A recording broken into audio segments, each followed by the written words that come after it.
NCERT class 10th की economics का 4th chapter पढ़ेंगे जो है भूमंडलीकरण और भारतीय अर्थव्यवस्था। ये इसका भाग 2 है। इस भाग में हम वैश्वीकरण को थोड़ा और डिटेल में पढ़ेंगे। साथ में हम पढ़ेंगे कि वैश्वीकरण को संभव बनाने वाले कारण कौन कौन से हैं।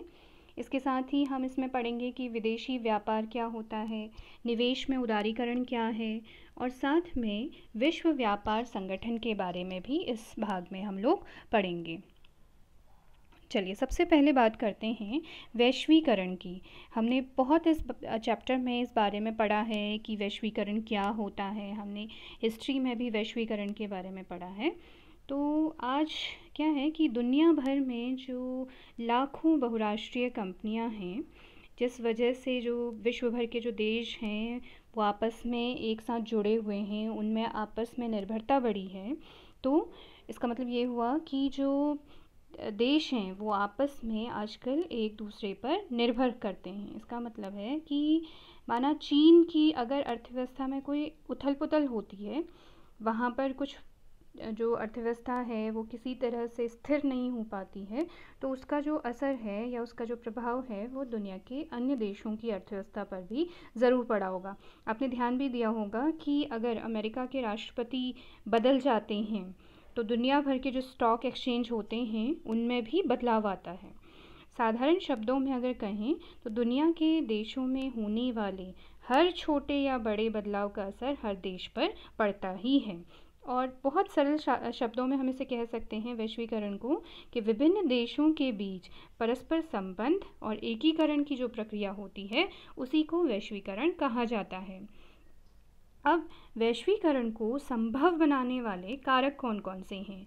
आज का समय आपको पता है कि तकनीक का है, प्रौद्योगिकी का है, तो इसी कारण से जो वैश्वीकरण है वो संभव भी हो पाया है। इसी कारण से हम अपने आसपास वैश्वीकरण देखते भी हैं।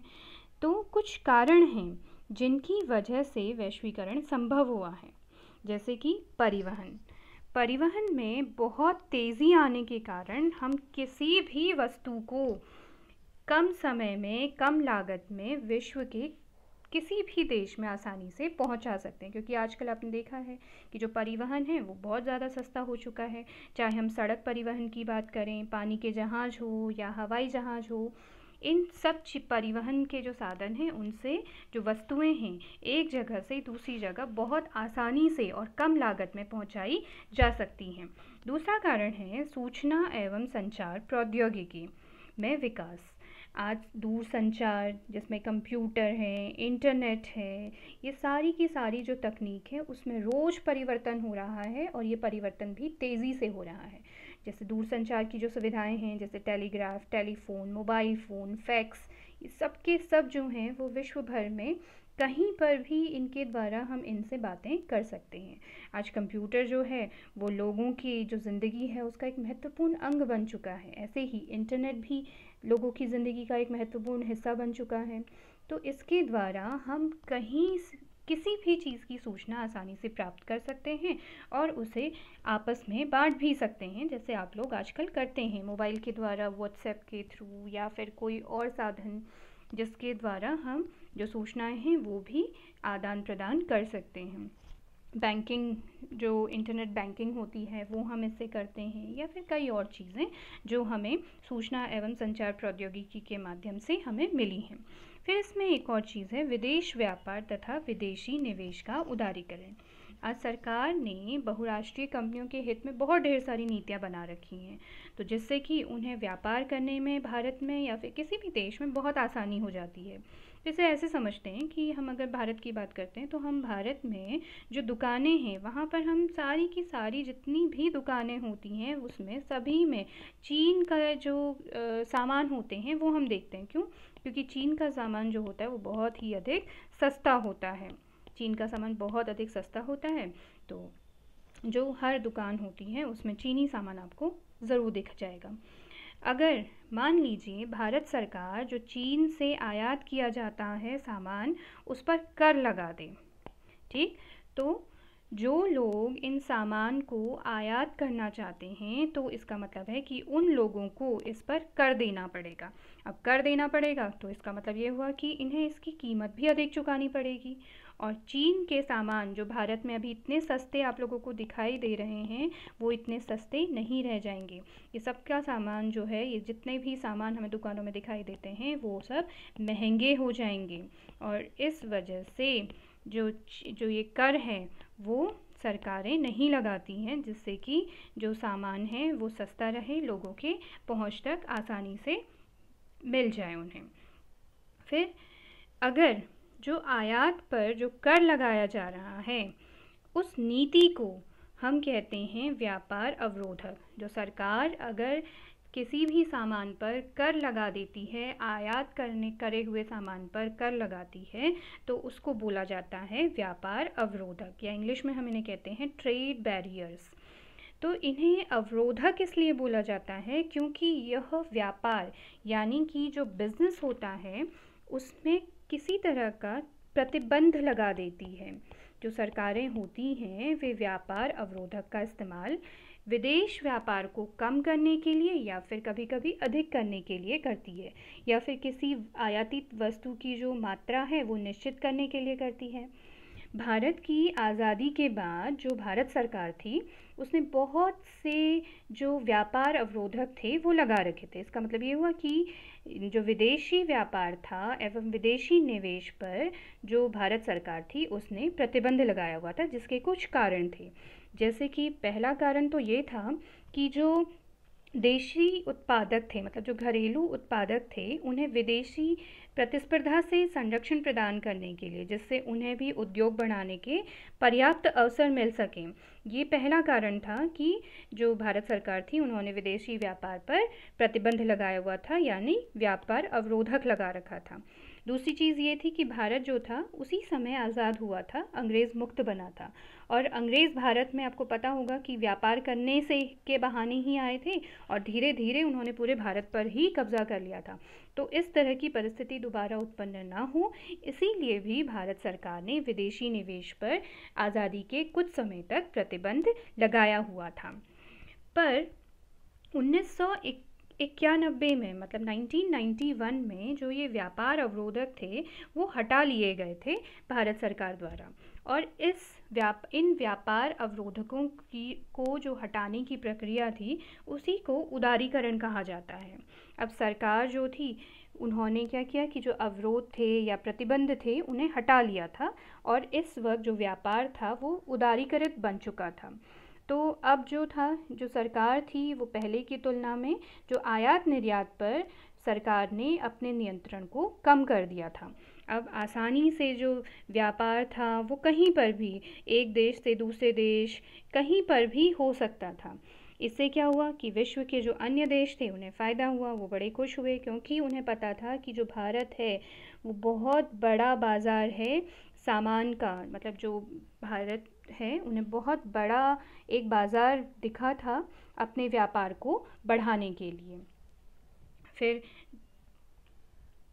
विश्व व्यापार संगठन, इसमें है कि कई ऐसे बहुत प्रभावशाली जो अंतर्राष्ट्रीय संगठन हैं उन्होंने भारत में विदेश व्यापार एवं विदेशी निवेश के जो उदारीकरण था उसका समर्थन किया, क्योंकि इन संगठनों का मानना था कि विश्व व्यापार और विदेशी निवेश पर जो अवरोध हैं, जो प्रतिबंध हैं, वो हानिकारक होते हैं। तो ऐसा ही एक संगठन जो ये मानता था कि विदेशी व्यापार में, विदेशी निवेश में उदारीकरण होना चाहिए, उसका नाम था विश्व व्यापार संगठन, जिसे हम इंग्लिश में वर्ल्ड ट्रेड ऑर्गेनाइजेशन या फिर इसे WTO कहते हैं। जो वर्ल्ड ट्रेड ऑर्गेनाइजेशन है ये, इसकी स्थापना हुई थी 1991 में, और इसका जो मुख्यालय है वो स्विट्ज़रलैंड के जिनेवा में है। वर्तमान में इसके 164 सदस्य देश हैं। जो वर्ल्ड ट्रेड ऑर्गेनाइजेशन है ये एक अंतर्राष्ट्रीय संगठन है जो विश्व व्यापार के लिए नियम बनाता है। इसका उद्देश्य है अंतर्राष्ट्रीय व्यापार को उदार बनाना, और ये विकसित देशों के पहल पर ही इस संगठन की स्थापना हुई थी 1995 में। और आपको मैंने पहले भी बताया कि इस वर्तमान में इसमें करीब 164 देश हैं सदस्य इसके, और विश्व व्यापार संगठन पर किसी एक देश का अधिकार नहीं है कि ये किसी विकसित देश का अधिकार हो, ऐसा नहीं है। अब इसके कार्यों की बात करते हैं। तो अगर हम कार्यों की बात करते हैं तो इसका पहला कार्य है व्यापार एवं शुल्क को शुल्क संबंधित जो मुद्दे होते हैं उनको जो शुल्क संबंधित मुद्दे हैं अपने सदस्य देशों को एक मंच प्रदान करना उन मुद्दों पर। फिर विश्व संसाधनों का अनुकूलतम प्रयोग करना। फिर है विश्व स्तर पर आर्थिक नीति का निर्माण में अधिक सामंजस्य के लिए जो अंतर्राष्ट्रीय मुद्रा कोष और विश्व बैंक बनाए थे उनका सहयोग करना। और साथ में जो सदस्य देश हैं उनके बीच अगर कभी कोई विवाद हो जाता है तो उन विवादों को निपटाने के लिए नियमों एवं प्रावधानों को लागू करवाने का भी काम विश्व व्यापार संगठन का होता है। जो विश्व व्यापार संगठन है वो देशों के मध्य मुक्त व्यापार करने के लिए नियम बनाता है और जो देश होते हैं उनको जो व्यापार अवरोधक हैं उन्हें हटाने के लिए भी दबाव बनाता है। कई बार देखा जाता है कि विकासशील देशों को विश्व व्यापार संगठन व्यापार अवरोधकों को हटाने के लिए विवश करता है, पर जो विकसित देश होते हैं उन पर उसका जो विश्व व्यापार संगठन है उसका कोई दबाव नहीं चल पाता है और वो लोग व्यापार अवरोधकों को भी हटाते भी नहीं हैं। अब देखते हैं कि उदारीकरण के बाद भारत पर वैश्वीकरण के क्या प्रभाव पड़े हैं। जब हम वैश्वीकरण की बात करते हैं या वैश्वीकरण के प्रभावों की बात करते हैं तो इसके दोनों तरह के प्रभाव पड़े, सकारात्मक प्रभाव भी पड़ा है और नकारात्मक भी पड़ा है। तो सबसे पहले हम सकारात्मक प्रभाव की बात करते हैं। तो जब सकारात्मक प्रभाव की बात हो रही है तो सबसे पहली चीज़ है इसमें रोज़गार के बेहतर अवसर लोगों को मिले हैं। यहाँ पे जो लोग हैं उन्हें अच्छे जॉब्स मिलने शुरू हुए थे। अब जो बहुराष्ट्रीय कंपनियां जिन्होंने भारत में निवेश करना शुरू कर दिया था तो उनके लिए भी ये बहुत फ़ायदेमंद ही साबित हुआ और इस वजह से वो हर साल भारत में दोगुना निवेश करने लगे और इस वजह से जो भारत में रोज़गार के अवसर थे वो भी बहुत अधिक बढ़ने लगे थे। लोगों की जो जीवन शैली थी उसमें भी बहुत ज़्यादा परिवर्तन आ गया था। वैश्वीकरण का जो प्रभाव था वो लोगों की जीवन शैली पर भी पड़ा।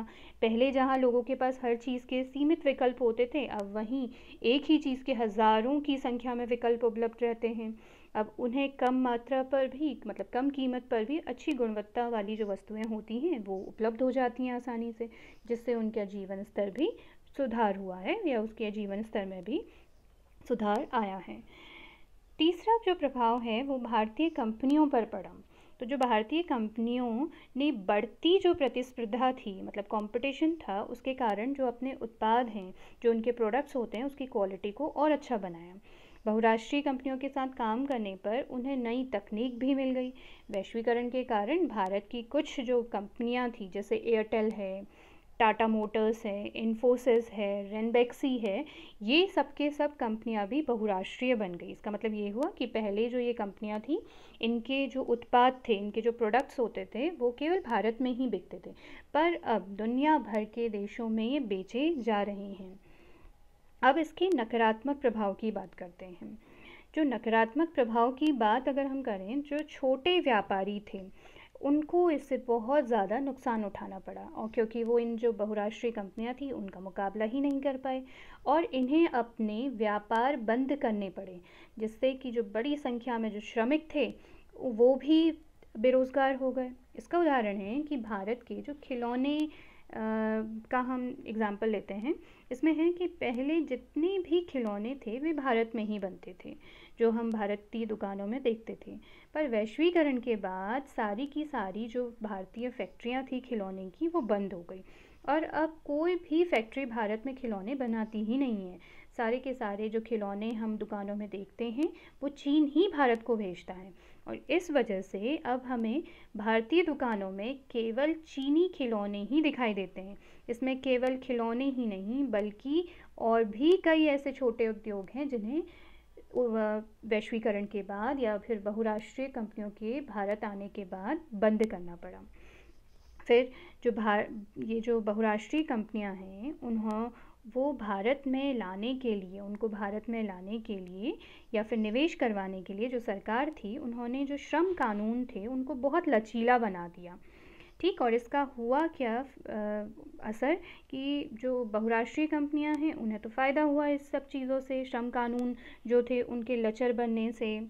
तो इससे हुआ क्या कि बहुराष्ट्रीय कंपनियां तो बहुत फ़ायदे में रही, लेकिन जो उसमें काम कर रहे थे लोग, उन्हें बहुत ज़्यादा नुकसान हुआ, क्योंकि अब जो उनका जॉब था वो भी हमेशा के लिए नहीं रह गया था, मतलब स्थायी नहीं रहा था।